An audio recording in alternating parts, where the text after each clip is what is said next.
Olá, queridos amados irmãos, a graça e a paz do nosso Senhor Jesus. Eu sou a missionária Alessandra Rocha, do canal A Verdade que Fortalece. Este canal que foi criado para estudarmos a Bíblia Sagrada, verso a verso, o texto em seu contexto, com a finalidade de alcançarmos maior entendimento da vontade de Deus para as nossas vidas e para que possamos edificar e fortalecer a nossa fé. Estamos na nossa 40ª aula da Epístola aos Hebreus, que nós a intitulamos de A Glória da Nova Aliança em Cristo, Fé, Perseverança e Santidade da Igreja. Estamos na unidade 8, Admoestações e Exortações Finais.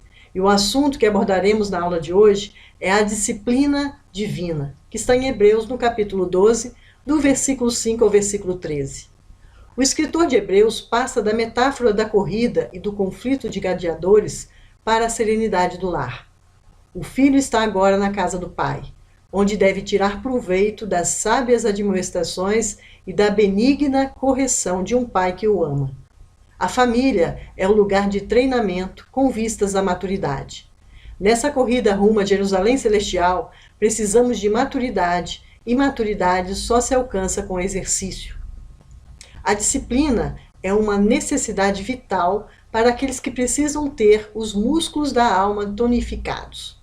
Como já vimos, o principal objetivo do autor, ao longo de sua carta, é convocar seus leitores a que sejam fiéis em meio às circunstâncias adversas. Perto do final da carta, ele exorta ainda que nenhum membro daquela comunidade tenha sofrido martírio até agora. Pode ser que no futuro isso venha a ocorrer. Toda e qualquer perspectiva semelhante a essa, que afirma ser o sofrimento um dos deveres dos fiéis, deve fazer-se acompanhada de uma teologia do sofrimento em que esse seja entendido sob a luz positiva. Esse é exatamente o objetivo deste estudo. O sofrimento, longe de ser uma contradição da situação do cristão, como o mundo se inclina a julgar, na verdade, é um distintivo de sua verdadeira condição de crente. Ser filho de Deus envolve necessariamente o sofrimento, não constituído como contradição do amor de Deus. Veremos então, em nosso estudo hoje, 3 verdades destacadas. Precisamos relembrar a palavra de Deus, precisamos atentar para o cuidado paternal de Deus e precisamos ter convicção do elevado propósito de Deus. Mas antes de começarmos a nossa aula, eu tenho que dar os meus recados. Lembrar os irmãos que na descrição desse vídeo vocês encontram a bibliografia, que é a lista dos autores e teólogos que nós consultamos para realizar as nossas aulas. E também informar aos irmãos que nós podemos encontrar de forma rápida todas as nossas aulas no YouTube. Vocês entram no YouTube e digitem hashtag AVF Alessandra Rocha, tudo junto, entre aspas, e em letra minúscula. E vocês encontrarão a lista de todas as aulas disponíveis do canal.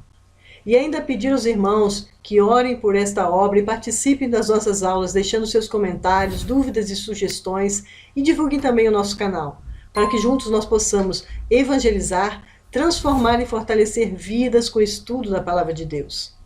Vamos orar antes de iniciar nossa aula? Senhor Deus, maravilhoso e gracioso Pai, louvado seja, engrandecido seja o teu santo nome.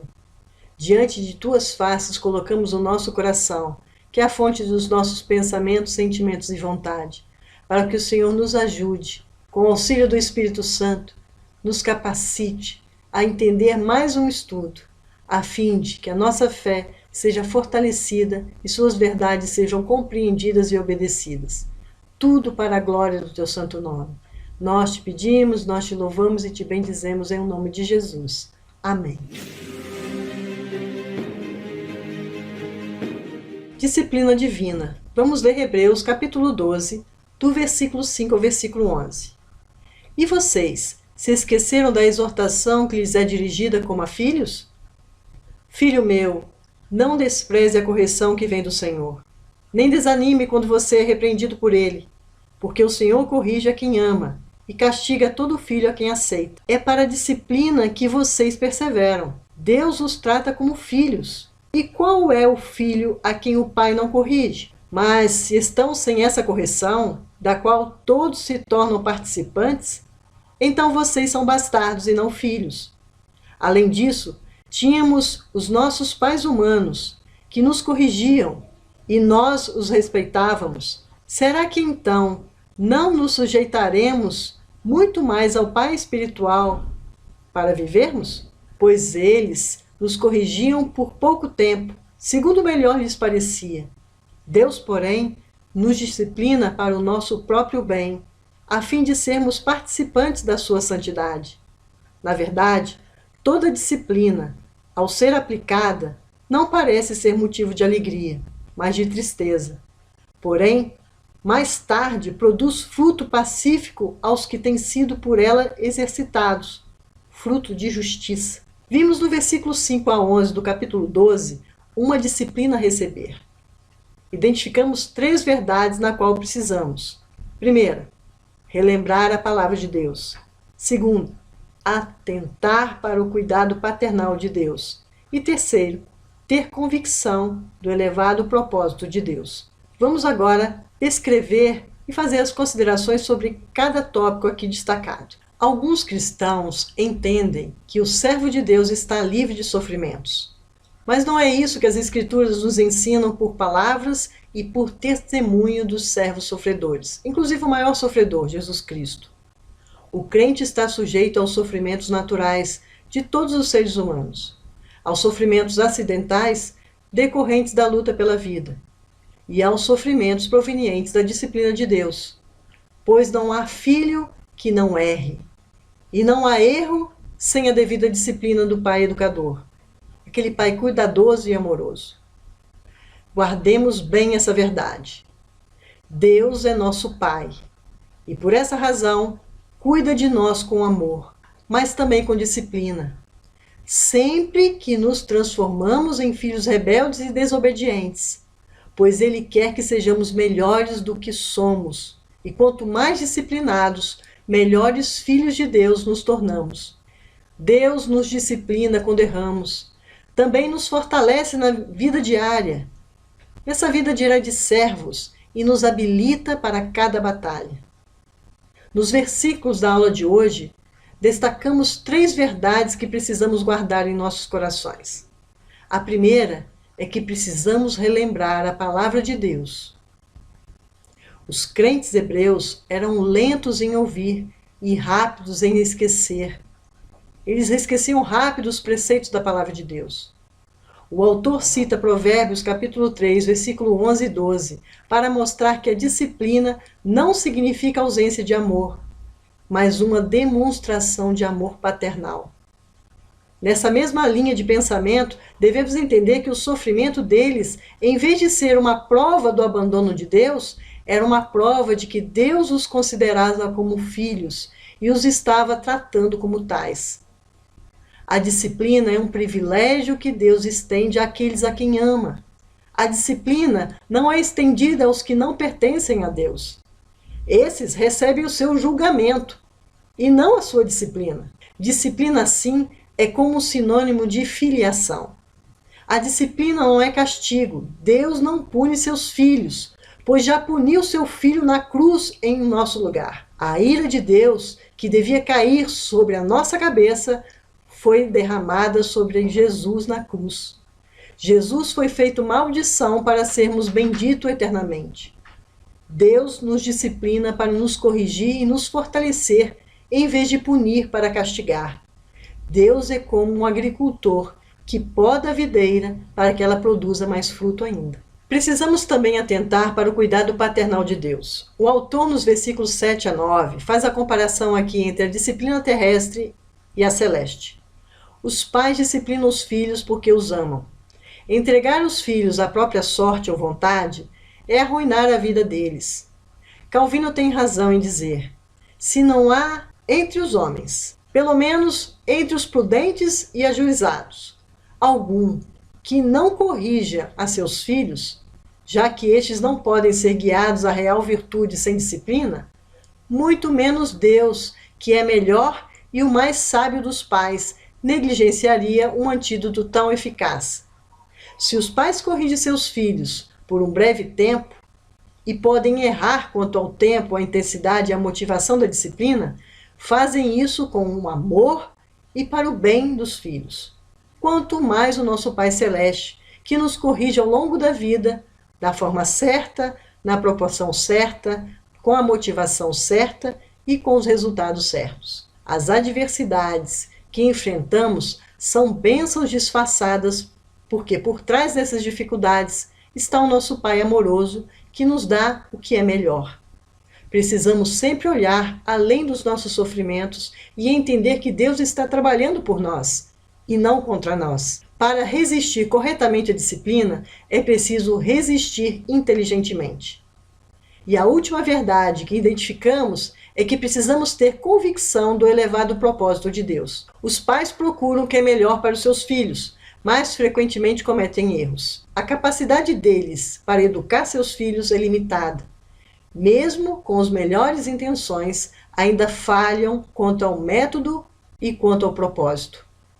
Os pais carecem de sabedoria, pois às vezes usam medidas corretivas severas demais, ou às vezes as abandonam por completo. Deus, porém, sempre nos disciplina para aproveitamento, a fim de sermos participantes da sua santidade. Deus não desperdiça sofrimento na vida de seus filhos. A disciplina de Deus não termina quando inicia a vida adulta. Por toda a vida terrena, Ele nos ensina e jamais nos abandona. Sua paciência conosco parece ilimitada, apesar de nossa falta de progresso. O autor de Hebreus contrasta a disciplina do presente com os resultados futuros. É claro que no momento em que a disciplina está sendo aplicada, ela não produz alegria, mas seus frutos são de justiça e paz. O sofrimento que você experimenta é doloroso, mas quando o período de agonia termina, o resultado será um relacionamento certo com Deus e com os homens. A combinação entre a paz e a justiça é natural, porque nenhuma paz verdadeira pode existir sem a justiça. A paz advém da justiça. Quando o homem fica de bem com Deus, seu coração encontra paz. Não podemos desprezar a disciplina do Senhor, nem desanimar quando ela nos sobrevém.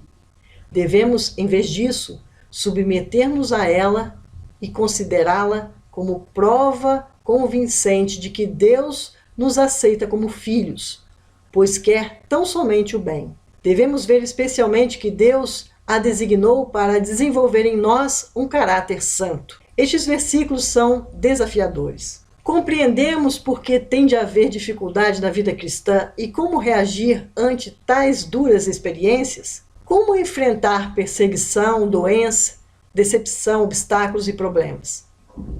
Se guardarmos esse ensino em nosso coração, jamais veremos essas coisas da mesma maneira. Será óbvio o seu efeito em nossa vida. Este é o ponto que o autor passará a ressaltar, da qual falaremos na próxima aula. Os efeitos que estes ensinos devem ter sobre a nossa vida. Portanto, nem na esfera terrena, nem na esfera celestial, o castigo é coisa agradável no momento em que é recebido. Os resultados finais mais do que justificam a disciplina. No reino celestial ou espiritual, ela produz fruto pacífico da justiça. Assim, a adversidade e o castigo são uma forma de educação. Assim, queridos, encerramos a nossa aula de hoje. Passaremos às nossas considerações finais. Nós somos convidados a suportar o sofrimento como Cristo suportou. Todos os filhos são universalmente disciplinados por seus pais.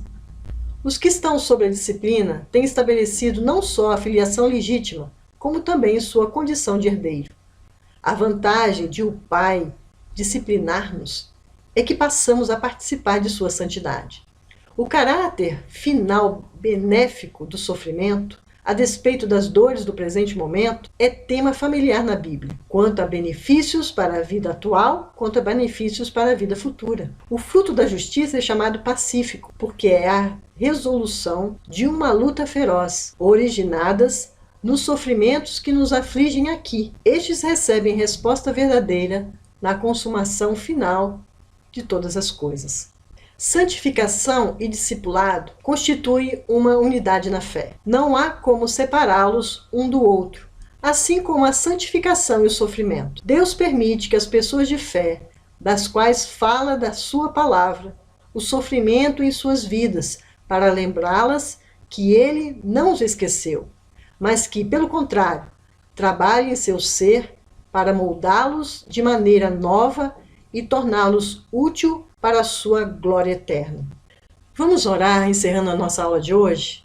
Pai Celestial, nós te agradecemos mais uma vez por este estudo, em que entendemos que a sua disciplina, além de nos corrigir, é sinônimo que somos filhos de seus e que a sua correção coopera para o nosso bem, para sermos mais parecidos com Cristo, para sermos mais santos. Nos ajuda a perseverar em louvor e adoração até alcançarmos essa vitória eterna. Nós te pedimos, nós te agradecemos, nós te louvamos, em o nome de Jesus. Amém. Queridos, assim nós nos despedimos neste momento. Agradeço a vocês por participarem de mais uma aula conosco e a Deus pela liberdade e oportunidade de estudarmos a sua palavra, que é a verdade que nos fortalece.